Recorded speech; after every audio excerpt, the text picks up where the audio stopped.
Assalamu alaikum. As I have already completed the previous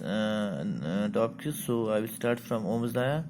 Ohm's law has been given by John Simon Ohm, and he has derived relation between potential difference जिसे हम voltage भी कहते हैं और current के बीच में जो relation है उसने डिराइव की है। और अगर एट कांस्टेंट टेम्परेचर प्रेशर की ओम्स लॉ ने बोला है, Ohm's law according to Ohm's law कि उसमें जो पोटेंशियल डिफरेंस है that is directly proportional to the current. ठीक, इट्स अ फैमिलियर लॉ। और मैथमेटिकली हम क्या लिखेंगे, हमें as I already write here potential difference और जो करंट है these two are directly proportional, so V is directly proportional to I. और जो प्रोपोर्शनलिटी है वो इसको अगर हम चेंज करेंगे या यहाँ अगर हम प्रोपोर्शनलिटी कांस्टेंट डालेंगे तो हमें क्या लिखना होगा, V is equal to R I, where R is a constant of proportionality और इसे हम कहते हैं रेजिस्टेंस। तो इसका मतलब है V is equal to I R, where R is a constant of proportionality called the resistance of the conductor। और जो रेजिस्टेंस हमेशा करंट और रेजिस्टेंस में हमेशा याद रखनी चाहिए, जो इनमें से रिलेशन है वो इनवर्सली प्रोपोर्शनल हमेशा ज़्यादातर होती है, हमेशा होती है लगभग। where R is a constant of proportionality called as resistance of the conductor whose value depend on length or area, cross sectional area या length, that means thickness of the conductor and nature of the material of the conductor and temperature। So as we have already derived relation between current and potential difference, so V is directly proportional to IR, that means V is equal to और अगर हमें यहाँ पर relation निकालनी होगी इस resistance की, that means तो ये I होगा जो किसके नीचे आएगा, V के नीचे, that means R is equal to V by I, that ये मैंने लिखा है V by I। सो अगर हम यहाँ पे रिलेशन जो आर है वो क्या है, रेजिस्टेंस यानी एक कांस्टेंट है, और वी क्या है, पोटेंशियल डिफरेंस है, आई क्या है, करंट है। और अगर हमें यहाँ पे ओम्स लॉ की दूसरी डेफिनेशन अगर हम यहाँ पे निकालेंगे तो कैसे निकालेंगे, वो हम कैसे निकालेंगे, thus Ohm's law can also be stated as ratio of the potential difference applied across the ends of the conductor. वो हम कैसे निकालेंगे, thus Ohm's law can also be stated as ratio of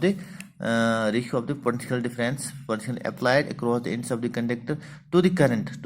flowing through it is constant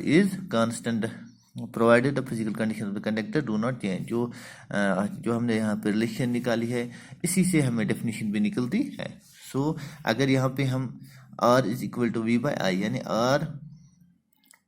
is equal to V by I, इससे हमें ये पता चलता है जो आई है R is equal to V by I, अगर हम इसको इंटरचेंज करेंगे, आई को यहाँ लेंगे, आर यहाँ नीचे आएगा, आई यहाँ पे अगर हमें यहाँ पे क्या हमें पता चलता है कि आई और जो रेजिस्टेंस है, करंट और रेजिस्टेंस ये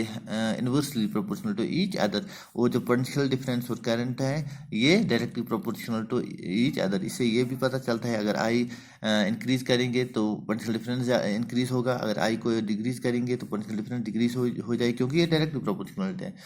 और अगर यहाँ पे अगर करंट को ज़्यादा करेंगे तो रेजिस्टेंस कम होगी, और करंट को कम करेंगे तो रेजिस्टेंस ज़्यादा होगी, क्योंकि ये inversely proportional to each other है। यहाँ पे हमें ये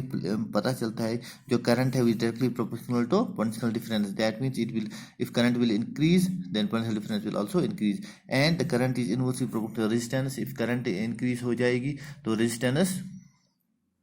डिक्रीज हो जाएगी, और करंट को हम डिक्रीज करेंगे तो रेजिस्टेंस को इंक्रीज। इसी से हमें वैल्यू चलता है, यहाँ पे हमें पता चलता है कि जो करंट और रेजिस्टेंस में जो रिलेशन आपस में दोनों में है ये क्या है, अपोजिट टू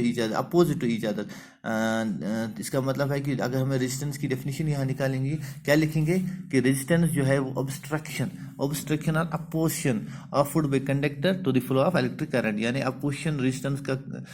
डेफिनेशन जो हम डेफिनेशन में ये आता है कि रेजिस्टेंस अपोजिट किसको होती है, करंट को होती है।